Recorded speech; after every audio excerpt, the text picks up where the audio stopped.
لسه مخلص شغل، درجة الحرارة 20 تحت الصفر. آه يلا بينا بقى نطلع على البيت. واخيرا وصلنا البيت الحمد لله. واخيرا خدنا الدش تمام. بصوا يا جماعة، طبعا انا شاكر جدا ليكم بجد والله. يعني انتوا بجد يعني كل حاجة، وانتوا الاصل وانا الصورة من الاخر كده.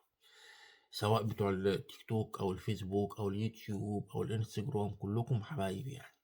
آه النهارده انا عامل الفيديو ده عشان هبدأ اخد بعض التعليقات من الفيسبوك والانستجرام واليوتيوب، وارد عليها برضه زي ما بعمل مع التيك توك. التيك توك بعمل الفيديو وبرميه على كل المنصات التانية. بيبقى سهل بالنسبة لي يعني. لكن عشان اراضيكم هبدأ اعمل كده، ان انا هاخد برضك بعض التعليقات من عندكم. طبعا هياخد مني وقت اكتر، لكن هحاول اراضيكم ان شاء الله يعني. وانا بحبكم جدا يعني، وانتوا الاصل والله، وانتوا كل حاجة. وربنا يا رب يكرمكم ويوفقكم بإذن الله. وهوبا ادي يا عمي، السلام عليكم.